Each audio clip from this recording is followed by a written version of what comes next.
La mort est passée. Elle rôde encore autour de nous et nous sentons son souffle froid.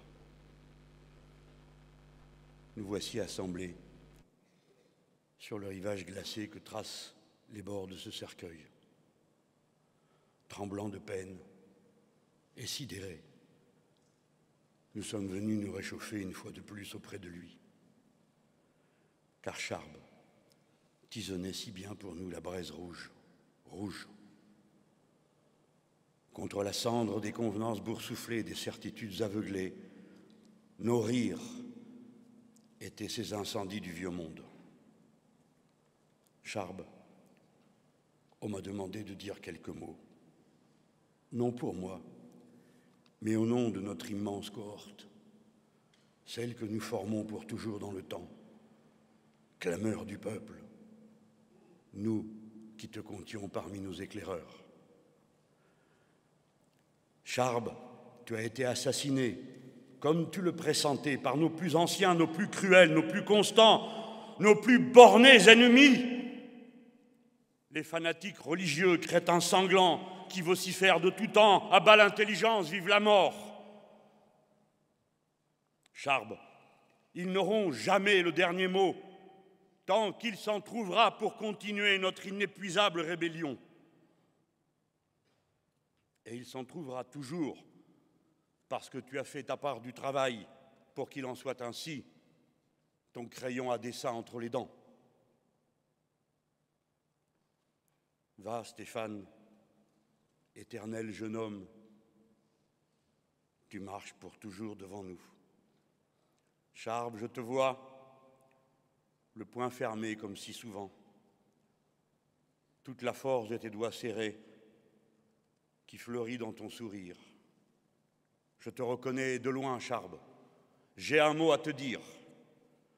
Je te dis celui-là pour te dire tous ceux que nous voudrions te dire, te chanter, te réciter à cette heure, en t'accompagnant aujourd'hui. Charb, juste un mot pour dire tous les autres. Merci, camarade. Merci, camarade. Charb est un nom d'emprunt. En fait, cet homme se nomme même pas peur, il se nomme pied de nez, il se nomme liberté de conscience. Bien sûr qu'il partage ses noms avec tant de héros anonymes, encore heureux. Mais cette étrange lumière qui le souligne, lui en particulier, dans nos rangs, ce silence qui a enflé comme un grondement dans nos esprits quand il fut certain que les meurtriers avaient atteint leur but. Nous savons tous qu'il lance un signal dont les mots nous manquent, mais dont nous ressentons la puissance. Parmi nous, il était unique, comme le sont tous les poètes. En voici la preuve.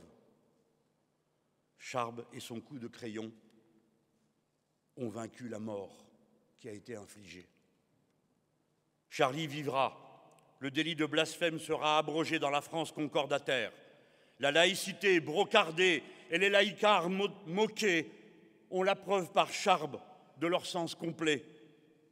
La troupe des têtes dures qui pleurent aujourd'hui son héros a le cœur gonflé d'orgueil grâce à lui, en pensant à lui. Combien ne savent pas qui tu es pour nous, Charb? Bien sûr, ton art est si neuf qu'il lui manque encore un nom. Mais voici qu'avec ton assassinat et celui des membres de ta rédaction, le crayon à dessiner et la caricature sont devenus une force immense, capable de jeter un pays dans la rue et de mettre le monde à la fenêtre pour voir la splendeur citoyenne française de ces millions de gens mobilisés pour une idée, quand tous prétendaient qu'ils n'en auraient jamais d'autre dans leur intérêt matériel.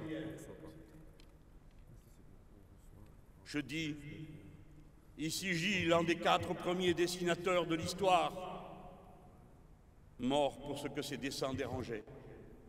Je dis, ici gît une somme d'éclats de rire révolutionnaires.